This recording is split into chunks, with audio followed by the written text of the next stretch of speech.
Juan Pablo II, el santo que amaba a España.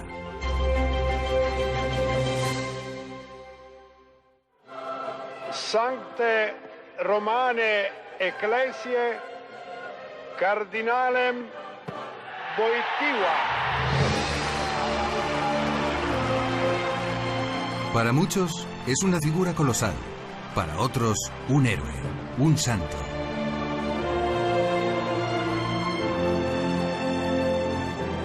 Ha dejado hondas huellas en la historia.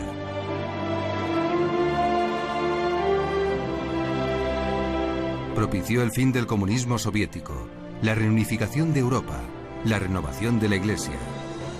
Un inaudito afán evangelizador le hizo recorrer el mundo entero.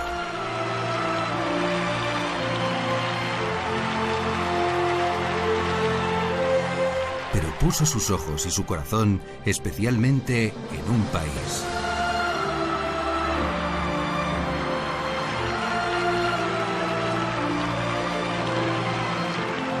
Ese país fue España.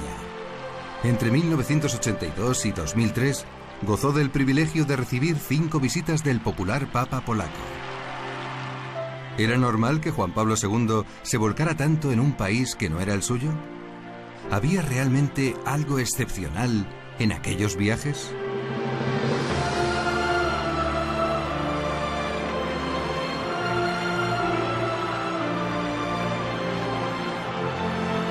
Lo que resultaba excepcional era que después del primer viaje de Juan Pablo II a España en el 82, un viaje excepcionalmente largo, visitando virtualmente todo el país, que luego a ese viaje siguiesen otros 4 más, ¿no? Esto es la excepcionalidad. ¿Cómo era el Papa en la intimidad? ¿Cómo se comportaba? ¿Cómo vivía aquellos viajes extenuantes? ¿Qué motivaba tales esfuerzos? Él conoce España a través del Siglo de Oro y a través luego de San Juan de la Cruz y su época. Fue una aproximación a España muy profunda, tanto que se enamoró del personaje de San Juan de la Cruz, lo estudió y le dedicó la tesis doctoral suya. Pues para él era fascinante este país desde muchos puntos de vista. El secreto de su profundo cariño a España lo reveló nada más pisar tierra española en su primer viaje. Pocos comprendieron que no hablaba solo de historia, sino del futuro. Vengo atraído por una historia admirable de fidelidad a la Iglesia y de servicio a la misma, escrita en empresas apostólicas y en tantas grandes figuras que renovaron esa Iglesia, fortalecieron su fe, la defendieron en momentos difíciles y le dieron nuevos hijos en enteros continentes. La porción más numerosa de la Iglesia de Cristo habla hoy y reza a Dios en español.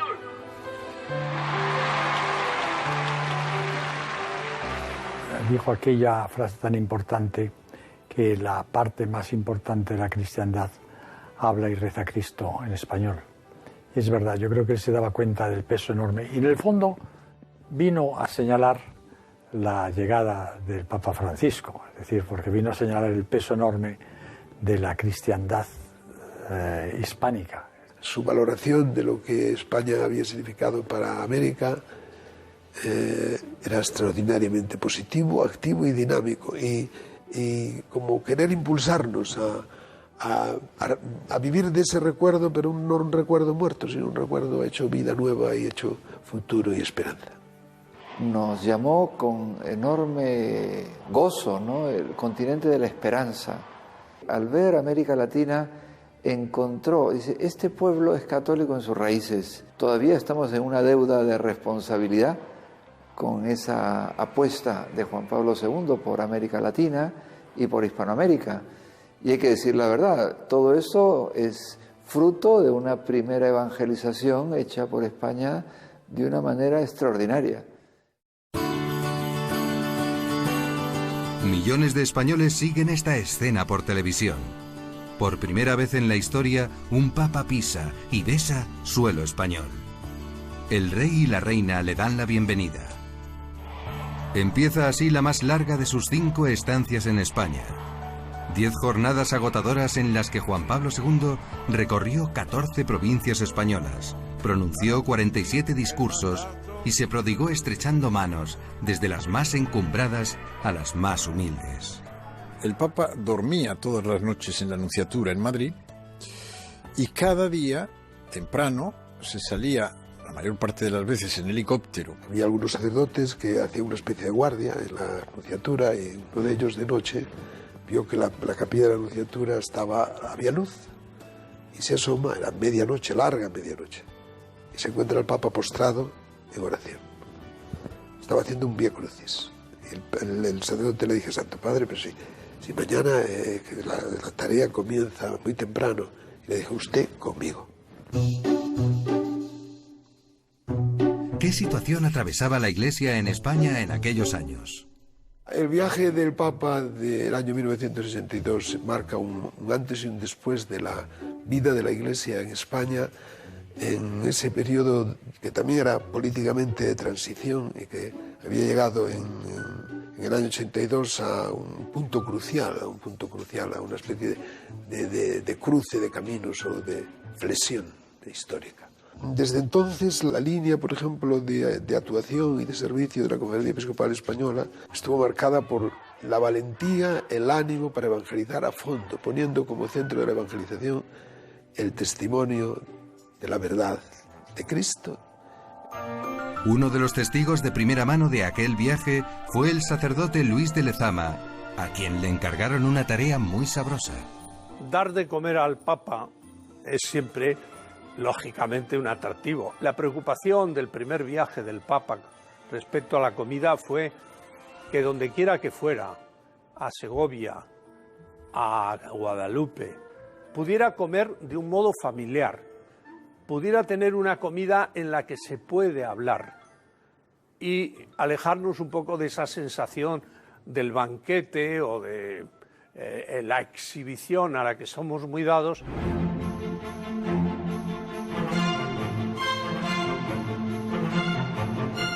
La primera etapa le llevó a Ávila, a clausurar el 4º centenario de la muerte de Santa Teresa, pretexto oficial de este viaje. Le aguardaban anhelantes 2.500 monjas de clausura de 26 congregaciones diversas.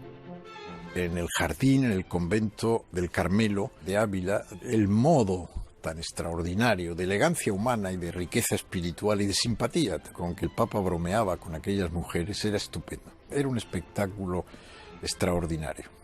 Si los españoles son fuertes gracias a vosotros.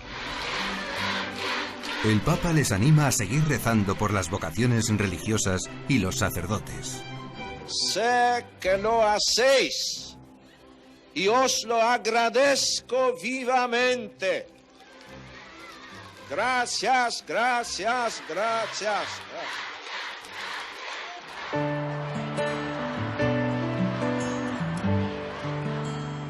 El 2 de noviembre iba a marcar la conciencia nacional. Su homilía en la Plaza de Lima fue memorable.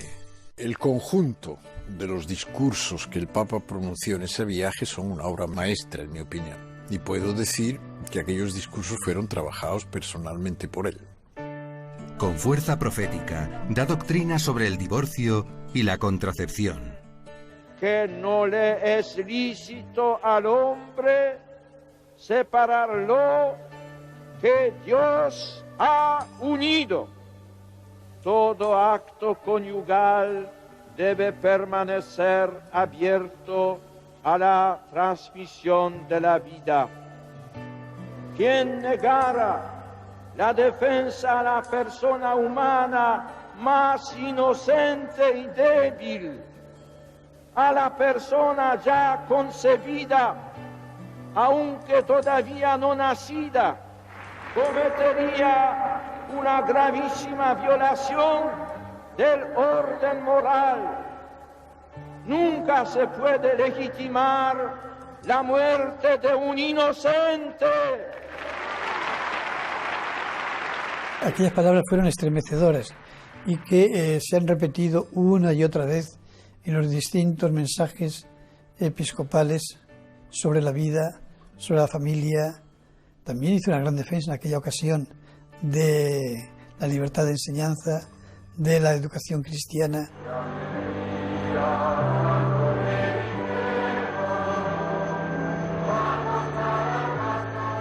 El miércoles 3 celebró la Eucaristía en el barrio obrero de Orcasitas. Todos quedaron impactados por la piedad del celebrante.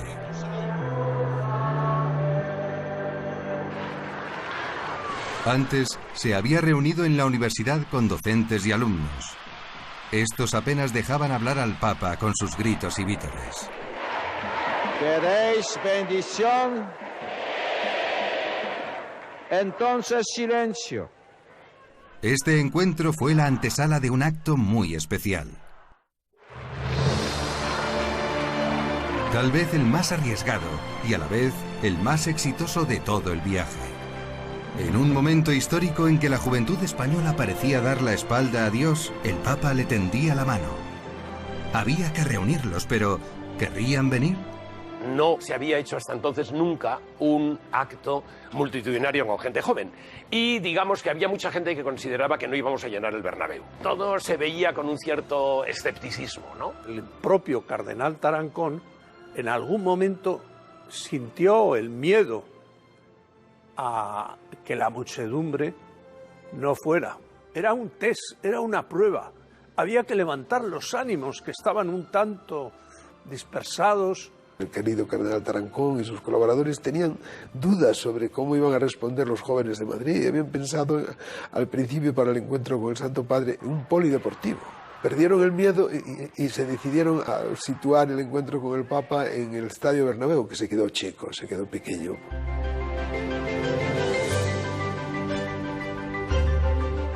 Ignacio Vicens, joven arquitecto en aquel tiempo, quería hacer algo diferente, joven, moderno. Presentó una propuesta y obtuvo el beneplácito de los responsables del viaje. Entonces el presidente era Luis de Carlos, un hombre encantador, simpaticísimo, agradable, que nos acogió con un extraordinario cariño y dijo que el Bernabéu estaba a nuestra disposición con una condición nada más, que respetáramos el césped. Bueno, la verdad es que yo tenía clarísimo que no se podía respetar el césped, que yo no quería poner al Papa en una tribuna separado de la gente, tenía que estar el Papa en el centro, rodeado de la mayor cantidad posible de jóvenes. Tengo que reconocer que después del primer salto de sorpresa, ¿verdad?, y del susto de Luis de Carlos, inmediatamente comprendieron las razones, vieron que era una oportunidad única, les convencimos de que además el Papa que iba de blanco en el Bernabéu era muy propio, ¿no? Y aceptaron inmediatamente. Las previsiones se desbordaron. Era evidente que no se iba a caber en el estadio. Y entonces inventamos una cosa que es absurda, es decir, es una contradicción en los términos, que es el recinto exterior, ¿no? Entradas para afuera, ¿no? Claro, el recinto exterior tenían que ver algo, ¿no? Y entonces había que plantear unas grandes pantallas de vídeo fuera. Estamos en el año 82. En el 82 las pantallas de vídeo no era una cosa muy normal, ¿no? Convencimos también al cardenal que había que poner eso y la verdad es que se hizo ese recinto exterior lleno hasta los topes. ¿Y cómo había que recibir al Papa? Había opiniones encontradas. Iban desde la pasión hasta la frialdad. Sí, recuerdas que en el momento en el que el Papa entró en el Bernabéu, una persona de esa mentalidad, que es la que tenía el micrófono, se le ocurrió decir: y ahora recibiremos al Papa con un respetuoso silencio. Momento en el que todo el Bernabéu estalló en un clamor.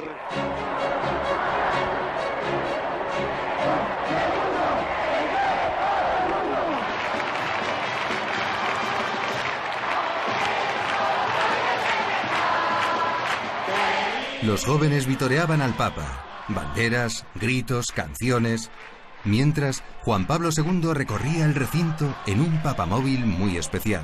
SEAT había sacado un nuevo modelo que era el Panda. Yo creo que la gente ya no se acuerda de ese coche, que era muy sobrio, muy sencillo, muy barato y que era el coche que en caso de que algún estudiante tuviera un coche era un Panda, ¿no? Y entonces decidimos que el Papa tenía que ir en el Panda. Fui a ver al presidente de SEAT y sobre un folleto del Panda, directamente sobre el folleto, le dije, me cortas por aquí, quitamos toda la capota, ponemos aquí, se pinta de blanco, se tapiza también de blanco, tenemos que ponerle una barra para que el Papa vaya subido y tal, y un Panda. Ya en el escenario, el rostro del Papa reflejaba una emoción difícilmente contenible. El Papa se quedó francamente impresionado, vio la Virgen, vio todo, y ahí empezó un acto que es sencillamente inolvidable.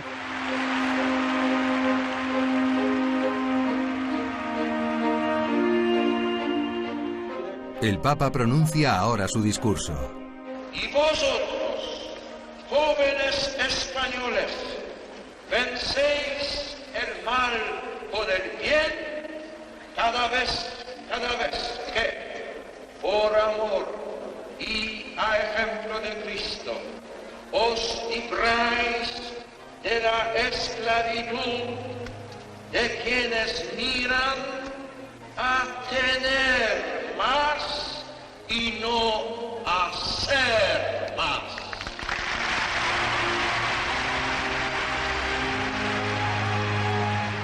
No les habla con adulación. Se gana la adhesión de los miles de jóvenes con palabras claras y profundas.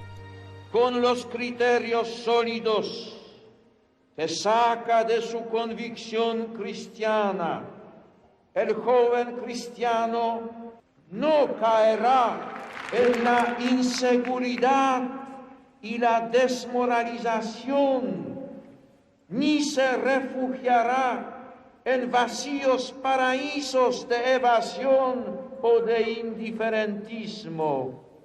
Ni la droga, ni el alcohol, ni el sexo, ni un resignado pasivismo acrítico, eso que vosotros llamáis pasotismo.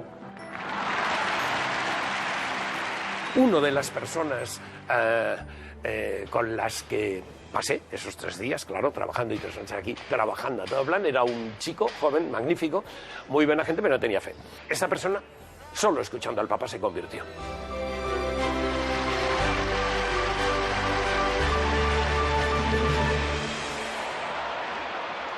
Finalmente, Juan Pablo II lanza un reto a los jóvenes. La juventud de un país rico de fe, de inteligencia, de heroísmo, de arte, de valores humanos, de grandes empresas humanas y religiosas, querrá vivir al presente, abierta a la esperanza cristiana y con responsable visión del futuro.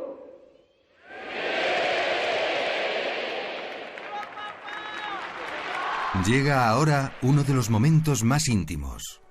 ¿Con qué ilusión lo planteé a la conferencia episcopal? La idea de decir, como en los conciertos de rock, cuando viene la balada, todo el mundo enciende los mecheros, ¿verdad? Aquí también habrá un momento en el que todos encenderán los mecheros, se apagarán las luces y se encenderán los mecheros.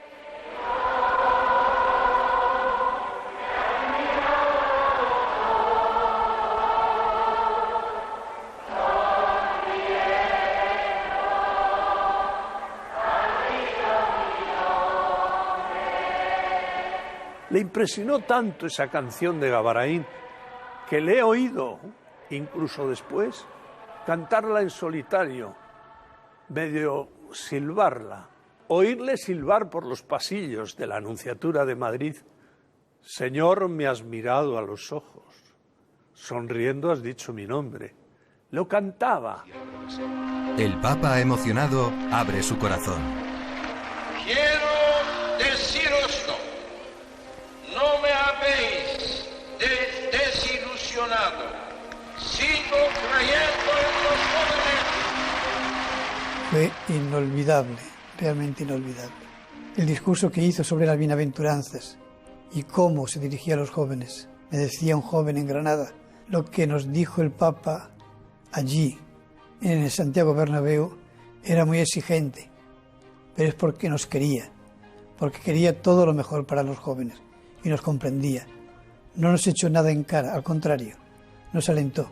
Pero qué hermoso lo que nos dijo, que es solamente Jesucristo nuestra esperanza. Al día siguiente, el Papa nos invitó, a algunos de los que habíamos estado trabajando en esto, en la organización de este acto, nos dijo varias cosas, pero una impresionante. Dice, ese es el acto más impresionante que he visto nunca, no lo olvidaré mientras viva. Esto lo retomo cuando ya el mismo Papa, Juan Pablo II, muy mayor, agotado, destrozado, vino por última vez a España. Le dije, santidad, recuerda, y el Papa dijo, Bernabéu. Fue la última palabra de el Papa. Y en ese arco, desde el 82 a 20 años después, era verdad que no había olvidado el Bernabéu. Me emociono hasta recordando aquello. Bueno.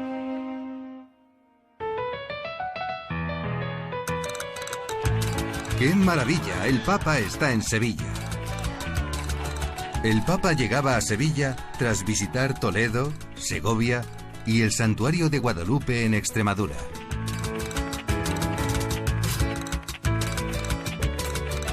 Allí le recibió el recién nombrado arzobispo. Si me advirtieron, y tome usted enseguida posesión de la diócesis, porque el Santo Padre en el mes de octubre visitará Sevilla. ¿Aquello fue una gran preocupación? No, aquello fue un gran entusiasmo. Y si había preocupación era por ser fieles a lo que la Iglesia de Sevilla pues quería y lo que el Santo Padre pues necesitaba decir a esa Iglesia en esos momentos. En Sevilla, el Papa beatifica a Sor Ángela de la Cruz. Se habían previsto 500.000 personas y aparecieron más de 1 millón. De madrugada, ya había millares de personas rezando o confesándose. Fue tanta la alegría y piedad que el Papa comentó: si San Agustín decía que el que canta reza 2 veces, ¿cuántas veces reza el que baila? En todo el mundo se reza y se canta, pero en España se reza, se canta y se baila. Los detalles de ese viaje son innumerables. Se le quedó profundamente grabado la letra de una sevillana: no te vayas todavía, no te vayas todavía. Y esto lo repitió muchas veces. En cuanto había una audiencia, había un grupo de Sevilla, o en fin, personalmente, pues las entrevistas pues personales, o simplemente los saludos, a veces protocolarios, siempre repetía la misma frase: no te vayas todavía. No te vayas todavía, no te vayas, por favor, no te vayas todavía, que hasta la guitarra mía llora cuando dice adiós.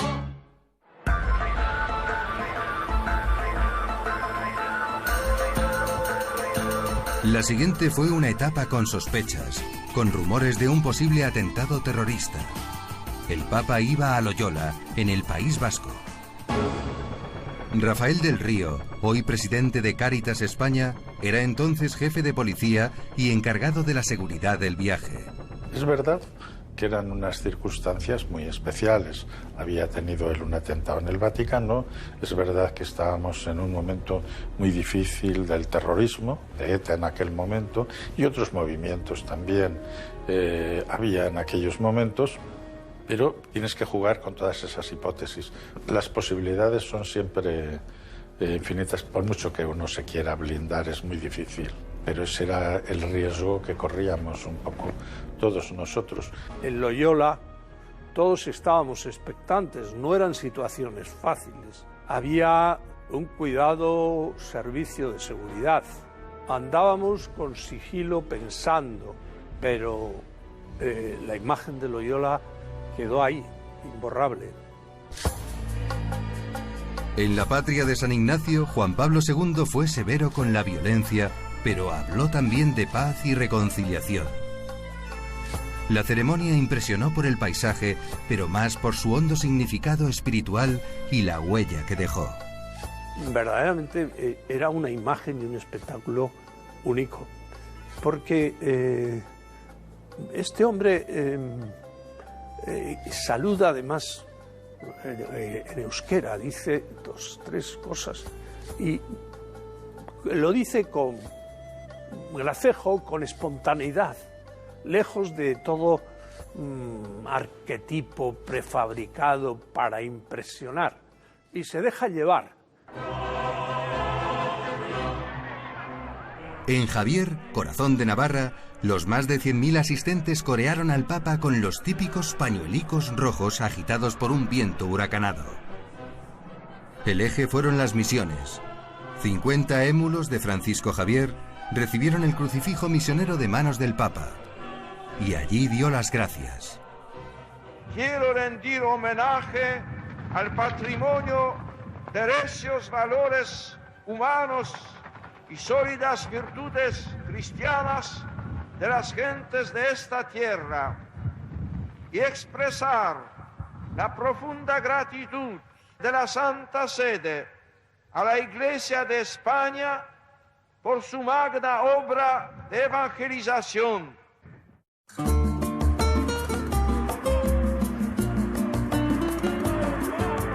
En Zaragoza, la jornada empezó ante 40.000 niños y un numeroso grupo de ancianos. ¿Se imaginan a 40.000 chiquillos, todos puestos a gritar al unísono? Pues así fue la vuelta al campo que dio en la Romareda. Después, en la explanada exterior, la multitud. Y en ella, 1 millar de sordomudos y enfermos en camilla o sillas de ruedas, imagen del Cristo sufriente. De allí a la Virgen del Pilar. El Papa oró ante el Santísimo y veneró largamente la tradicional imagen. Luego apoyó la mano en el pilar que la sostiene y besó piadosamente la estatua.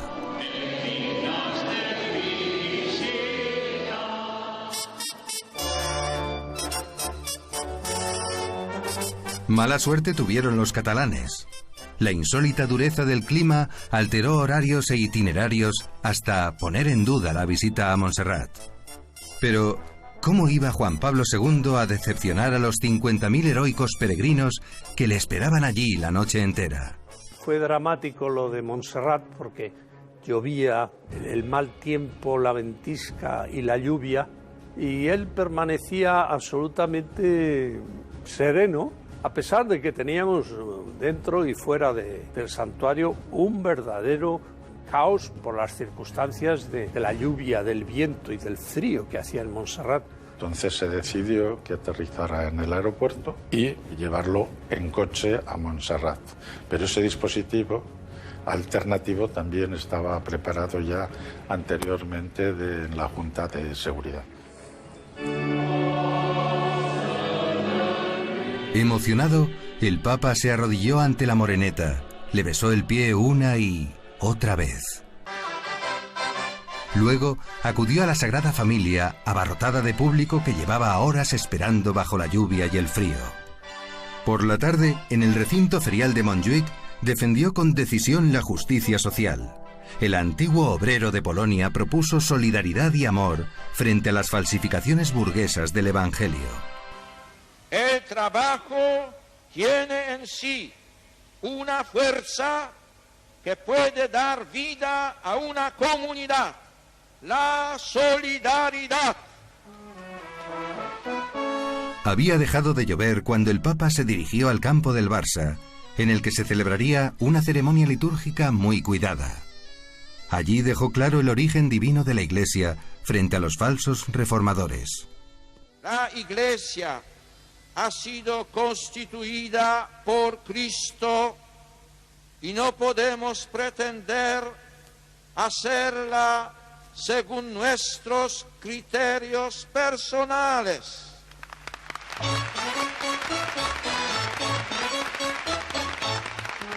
Terminada la misa, abandonó el estadio azulgrana en medio del entusiasmo de la multitud. Os agradezco a todos los que habéis aguantado la lluvia. Bona nit a todos.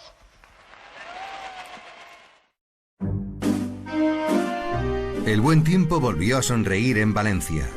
El acto central fue la ordenación de 141 sacerdotes. En la Eucaristía el Papa consagró con el famoso cáliz que se conserva en la Catedral de Valencia. según la tradición, fue el que utilizó nuestro Señor en la última cena. De Valencia se llevó también un recuerdo gastronómico. Evidentemente, el Papa era sobrio, pero le gustaba siempre, continuamente, el zumo de naranja, y también recuerdo en un momento dado nos habían enviado una buena horchata de chufas y lo tomaba en el desayuno. El periplo por la península acabó en Santiago, meta de peregrinos de toda Europa. Quedó fascinado de la fachada del Obradoiro, también con una cierta perplejidad simpática por otro lado, cuando le hicieron el botafumeiro, aquella cosa enorme que él no había, nadie se lo habíamos explicado aquello cómo funcionaba, y quedó fascinado de aquella cosa enorme. La verdad es que fue un crescendo de entusiasmo desde Madrid hasta Santiago de Compostela, que fue cuando dijo adiós a España, dejándonos el discurso sobre la Europa cristiana más hermoso y más importante que yo he escuchado nunca. Un discurso europeísta, diciendo: Europa, sé tú misma, aviva tus raíces. Yo, obispo de Roma y pastor de la Iglesia Universal, desde Santiago, te lanzo, vieja Europa, un grito lleno de amor. Vuelve a encontrarte. Sé tú misma. Descubre tus orígenes. Aviva tus raíces. Revive aquellos valores auténticos que hicieron gloriosa tu historia. Es decir, una Europa que pensara con sus propias raíces, esas raíces cristianas que había recibido desde el Atlántico a los Urales. Y esa frase martilleó la conciencia de centenares de millones de personas en Centro Europa y el este europeo, y se convirtió en un lema que ayudó definitivamente a configurar qué tipo de cambio se debía producir en toda Europa. 7 años después caía el muro de Berlín. La libertad volvía al este. En Santiago, el Papa había soñado ya ese milagro. El 10 de octubre de 1984 hizo una escala en Zaragoza. Fue su estancia más breve, apenas 15 horas, pero por un motivo muy especial. El programa era andar a Santo Domingo y celebrar allí el 500 años de la evangelización, no ya tanto o solo del descubrimiento de América, sino evangelización de América Latina, sobre todo. El Papa decidió que por razón histórica, mejor dicho, de justicia histórica, ese viaje se debía iniciar pasando por España. Se eligió Zaragoza porque el Papa quería rezar ante la Virgen del Pilar. Lo hizo ante la imagen y la Santa Columna, donde, según la tradición, la Virgen se apareció en carne mortal al apóstol Santiago. Luego retó a los españoles: sed firmes en la fe como este Pilar de Zaragoza. Allí ya en el Pilar preanunció esto que ha sido tan característico de su pontificado y que en estos momentos está siendo la clave del pontificado del Papa Francisco, como lo fue también del Papa Benedicto: impulsar una nueva evangelización. Él justamente hizo toda una defensa de esa primera evangelización, haciendo ver que había sido realmente una siembra de un tesoro de la fe y que había sido 500 años de vivir nosotros en América de esa siembra de mártires, de santos que dieron mucho fruto. Creo yo que España sigue teniendo esa responsabilidad de ser la madre patria. Todavía esperamos mucho de ella en esta nueva evangelización. Tras recibir la llave de la ciudad, Juan Pablo II improvisó sin papeles. Yo pienso que con esta llave simbólica se podría abrir todas las habitaciones internas, todos los corazones de los ciudadanos y de los fieles de esta Zaragoza, de esta ciudad que es muy privilegiada por tener el santuario de la Madonna del Pilar, padrona y madre de la Hispanidad.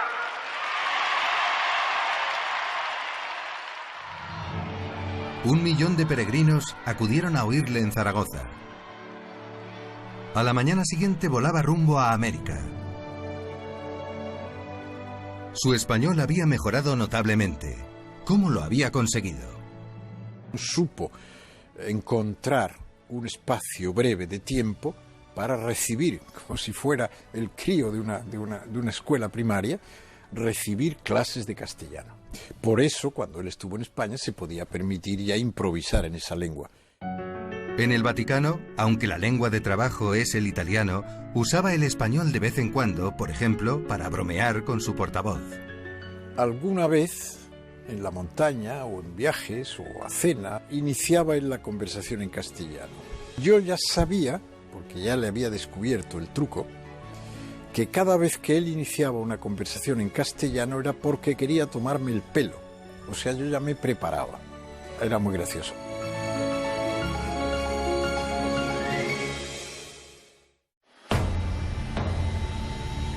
Volvió menos de 5 años después y se quedó 3 días.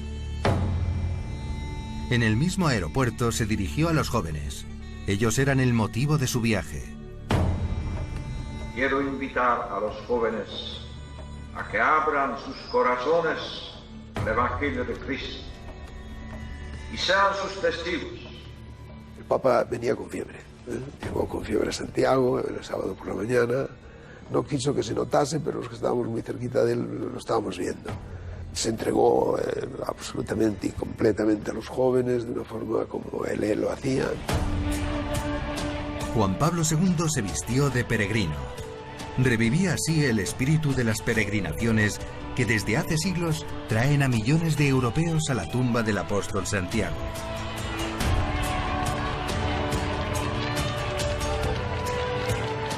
Saluda a la multitud que le espera frente a la catedral.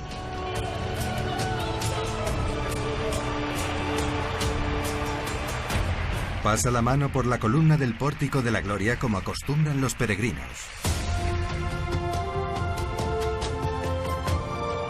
Arrodillado ante la imagen de Santiago, le pide por la juventud de todos los pueblos de la tierra.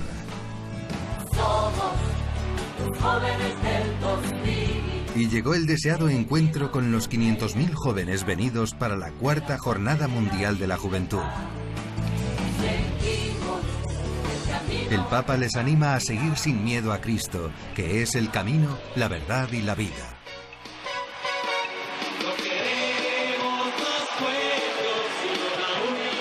Las jornadas de la juventud las inventa Juan Pablo II y son el gran invento que ahora heredaron Benedicto XVI y que hemos visto con Papa Francisco en Río de Janeiro. La verdad es que yo creo que la de Santiago de Compostela fue muy importante, porque ya ese muro de Berlín se estaba tambaleando, ese sueño que llamaban los franceses la utopía boitigua, o sea, esa Europa unida de los Urales al Atlántico en sus raíces cristianas, o sea, el gran sueño de Juan Pablo II, ya era casi una realidad. Gustavo Entrala, asesor de comunicación de la Santa Sede, estaba entre aquellos jóvenes. Lo que recuerdo de su actitud era que tú, como persona que estabas allí, que eras joven, en mi caso, o sea, le molabas. O sea, que su mirada reflejaba que le gustaba estar contigo, que tú le descansabas, que le ilusionabas, que le llenabas de esperanza, ¿no?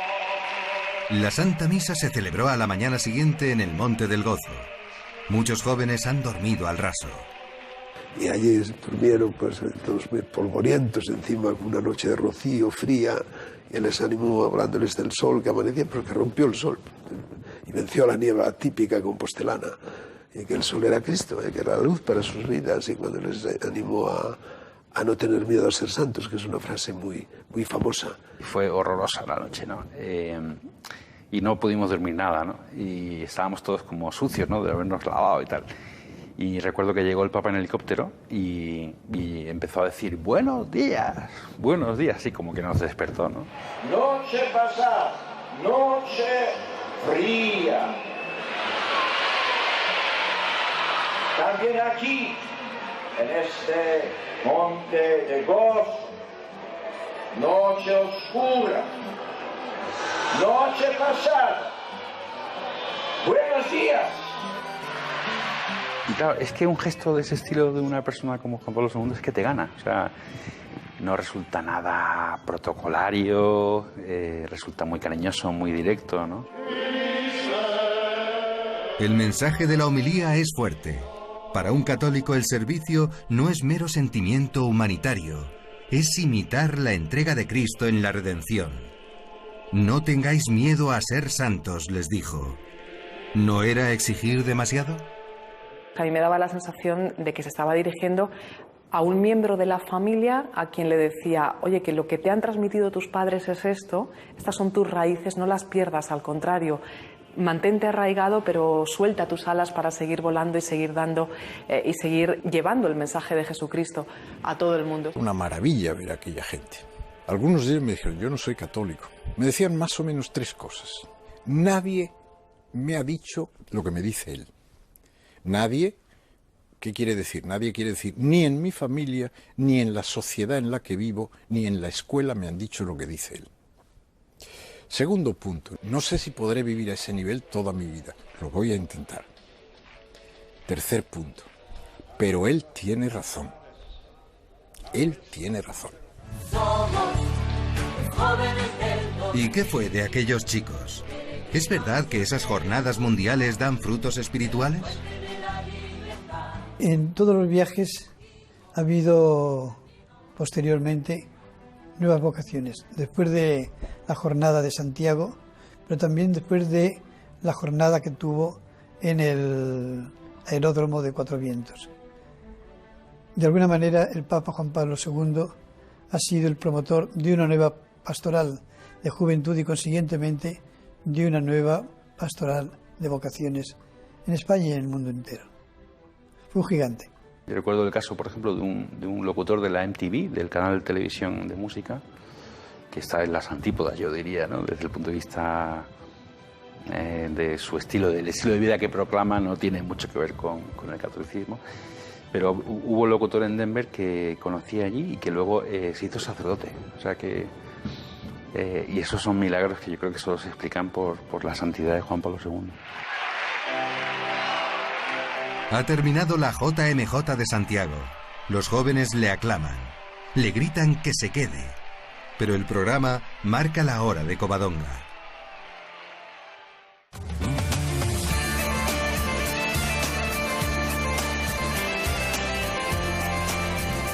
De Santiago marchó a Asturias.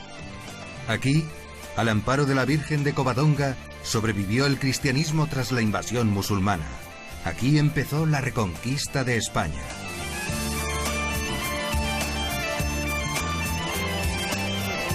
En la Catedral de Oviedo visitó la Cámara Santa.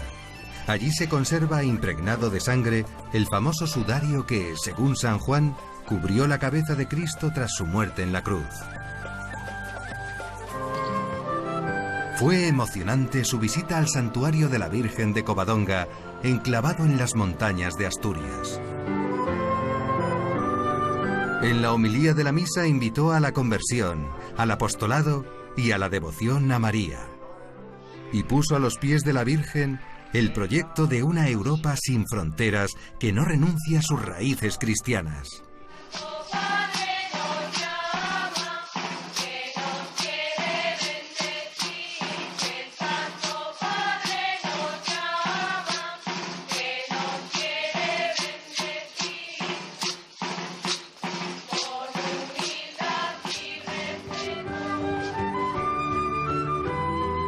Como buen deportista y antes de regresar a Roma, quiso dar un paseo por la montaña y disfrutar del bello paisaje asturiano.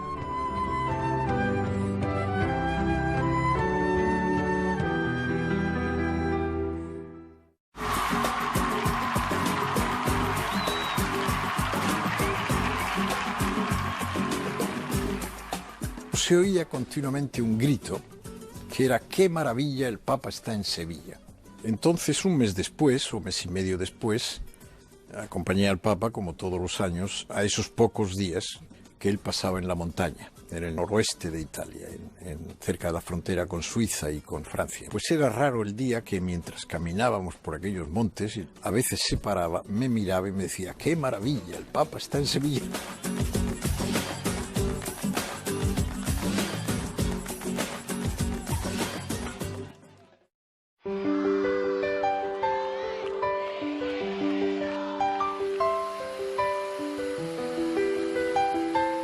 Día grande aquel 15 de junio, cuando Juan Pablo II hizo en Madrid su última parada para dedicar la recién terminada Catedral de la Almudena.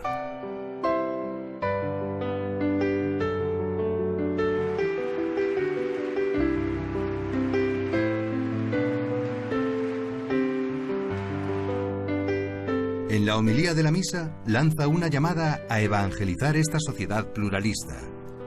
La religión no puede reducirse al ámbito privado.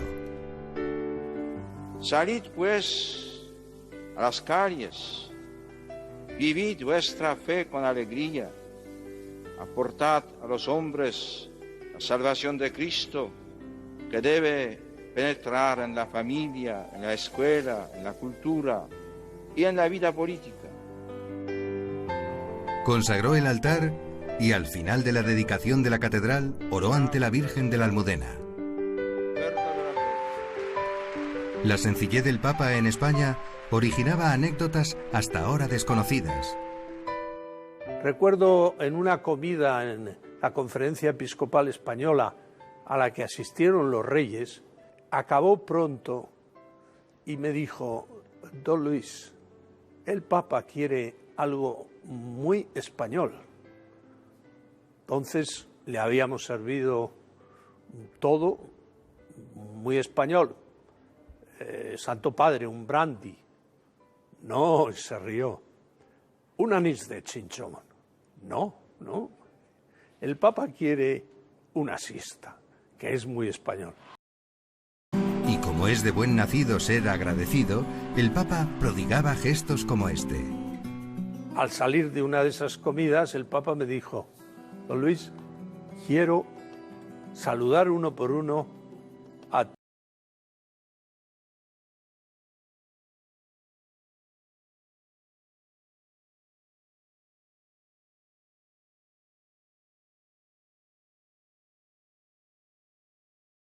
y estuvo charlando con ellos, como se ve en la foto, como si tal cosa. Madrid siguió pendiente de Juan Pablo II. Más de 1 millón de personas acudieron a la Plaza de Colón. El Papa canonizó allí a Enrique de Osó, fundador de la Compañía de Teresa de Jesús. Cientos de globos pusieron en el aire un color festivo.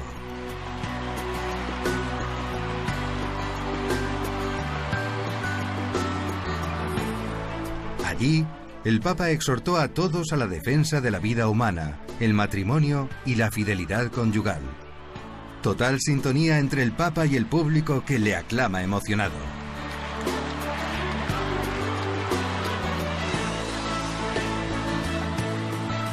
Terminada la misa, el Papa se llevó una sorpresa y un recuerdo íntimo.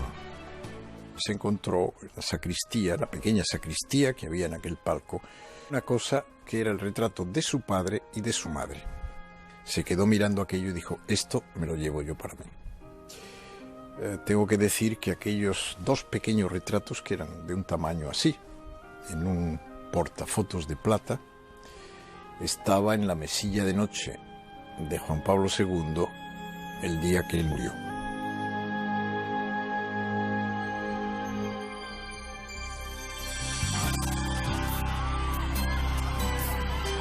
Y sonó la hora de la partida. El 17 de junio, en el aeropuerto de Madrid, resonaba el ya familiar Juan Pablo II te quiere todo el mundo.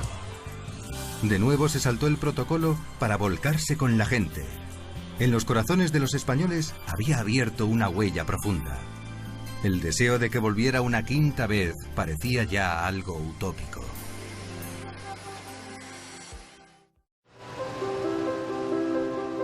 Pero volvió. Ya no era el papa maratoniano del principio, sino el anciano de prestigio casi legendario que apenas andaba.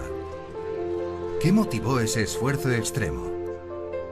Yo creo que Juan Pablo II en ese viaje se quería despedir de España y se quiso despedir de los jóvenes. Sabía que estaba muy enfermo, que ya le quedaba muy poco tiempo de vida, le costaba moverse, le costaba hablar, en fin, ese Parkinson.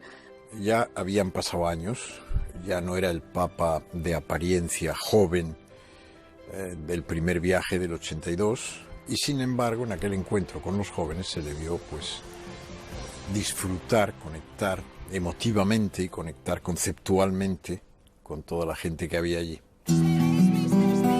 En la tarde del 3 de mayo de 2003, el aeródromo madrileño de Cuatro Vientos rebosaba de jóvenes.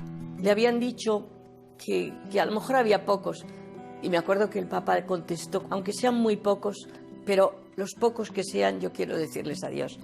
Y se organiza Cuatro Vientos, y fue algo verdaderamente multitudinario y maravilloso. Me pidieron en Roma que, a ser posible, no hubiera ningún tipo de desplazamiento. Iba en silla siempre, pero el desplazamiento era difícil. Entonces, decidí que iba a poner el muro, permitía que el Papa, después de dar la vuelta en el papamóvil, subiera por detrás. Subía el Papa y aparecía luego ya en la silla, ¿verdad? De alguna manera casi misteriosa, ¿verdad? Se palpaba el cariño de los jóvenes.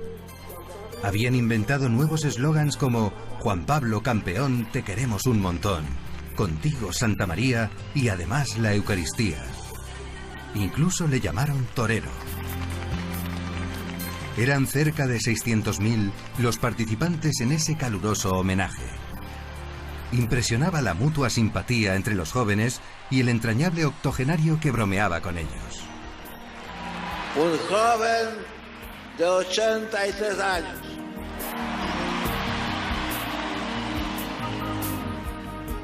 Cuando le gritan que es un joven, dice, sí, soy un joven de 83 años. Cuando dijo, se puede ser joven y seguir a Cristo, a Niña Pastori que cantaba el Ave María, que se le rompía de emoción, con las lágrimas le llenaban la boca y la voz. Y el Señor contigo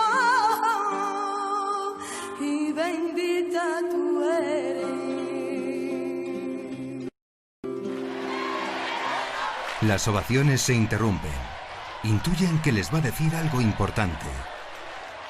Al volver la mirada atrás y recordar estos años de mi vida, os puedo asegurar que vale la pena dedicarse a la causa de Cristo.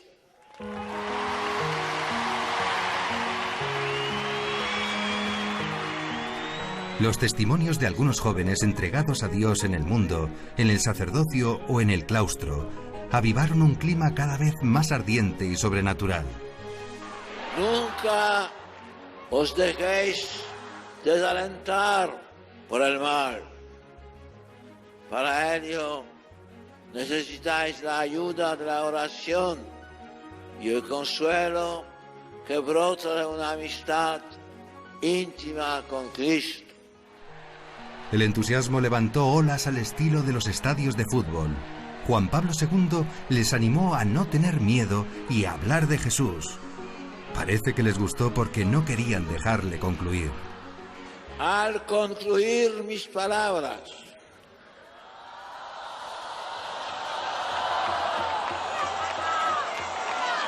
al concluir mis palabras,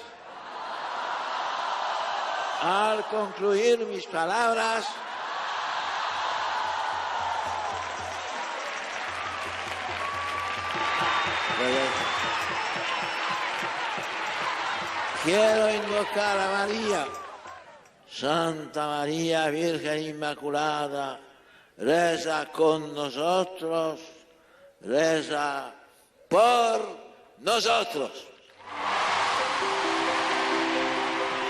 Y luego ya marchándonos, el Papa me ve, me llama, me dice, Paloma, ven, saludo a los reyes y luego me acerco al Santo Padre, le doy otra vez las gracias por venir a despedirse de nosotros y le digo, ay, Santidad, gracias por venir y despedirse de nosotros. Y dice, estoy muy feliz, hija, porque qué grandes santos, qué gran juventud, qué grande es España. Entonces, como fue tan bonito diciéndome eso, qué gran España, qué grande juventud, qué grandes santos, le digo, Santidad, España como Polonia. Y me dijo, España más, hija, España más.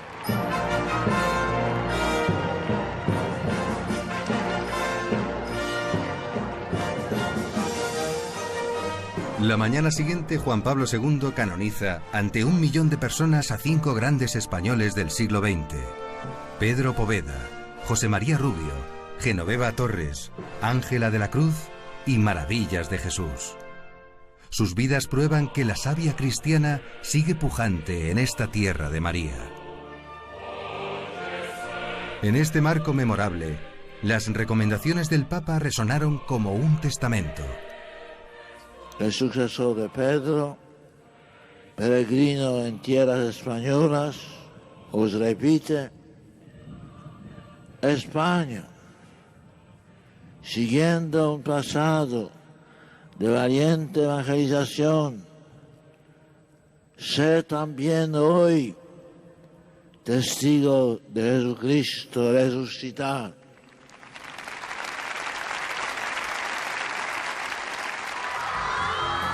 Misión cumplida. El Papa pasó a la nunciatura a despedirse.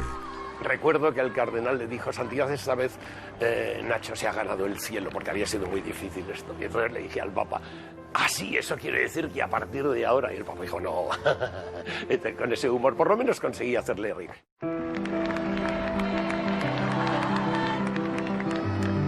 Y llegó el doloroso momento del adiós. Los reyes estaban conmovidos. Le abrazaron, le besaron y hasta se arrodillaron ante el ahora santo. Terminaban así sus visitas. Pero, ¿se reduce a 5 viajes todo su legado a España? ¿No tuvo otras manifestaciones?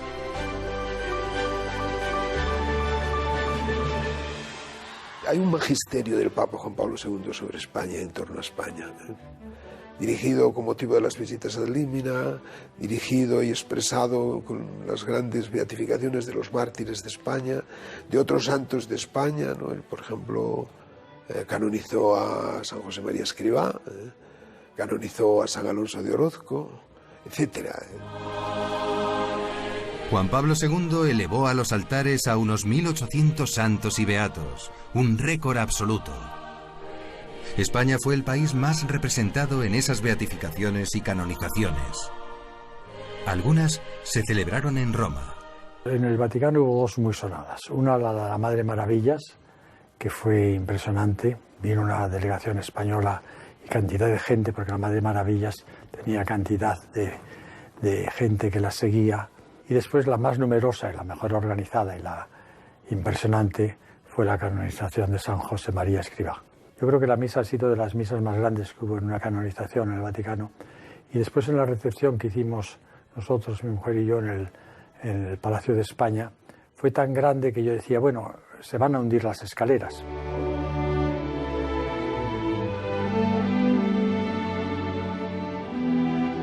El interés de San Juan Pablo II por España no se limitó a ceremonias como estas o a sus viajes. En realidad, era algo permanente.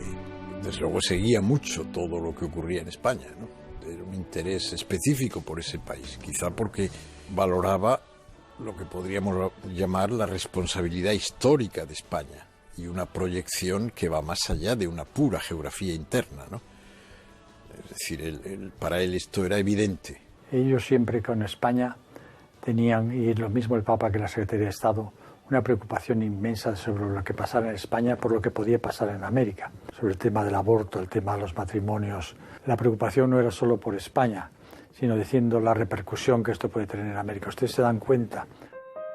Tantos años después, Juan Pablo II sigue presente entre los españoles, pero de una manera más íntima.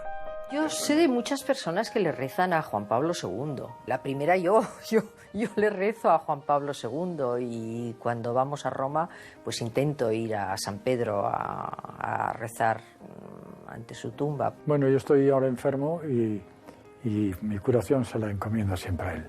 Era un gigante de la fe, era un evangelizador incansable, era un testigo de esperanza, era un defensor del hombre, de su dignidad, empezando por la defensa de la vida no nacida, un defensor de la verdad que nos hace libres. Juan Pablo es, sin género de lugar a duda, en este tiempo nuestro, quien da valor a las personas, pone en valor el capital humano de la Iglesia. La huella más profunda que ha dejado Juan Pablo II en España nos dejó su personalidad, la de un hombre llamado por Dios para servirnos a todos y que dio su vida, así, su vida, incluso desde el punto de vista físico, entregándose por los demás. El Papa Juan Pablo II nos ayudó a todos los obispos, a vivir de nuevo nuestra vocación apostólica con un sentido de esperanza activa, de entusiasmo comprometido, de valiente, a vivirlo sin miedo. Yo he tenido la suerte de conocer a varios santos, pero uno de ellos fue exactamente Juan Pablo II. No soy teólogo, soy arquitecto, pero no puedo explicarlo más que desde el punto de vista sobrenatural. Juan Pablo II significó el amigo que te presenta a otro amigo. Es verdad que él arrasaba, pero lo que arrasaba sobre todo, él no era más que un medio, por muy importante que sean los medios, pero no era más que un medio para presentarnos a Jesucristo, ni más ni menos, ¿no? Yo creo que Juan Pablo II era un papa que la gente quería mucho. Tiene una historia personal tremenda. Es un héroe. Juan Pablo II es un héroe. Quizá el papa más misionero de la historia de la Iglesia después de Pedro y de Pablo. Este es el pontífice inolvidable que el Espíritu Santo regaló al mundo. El pastor universal que llevó muy en el corazón a España y a los países por ella evangelizados. Canonizado por el Papa Francisco, San Juan Pablo II es para todos un protector poderoso y privilegiado.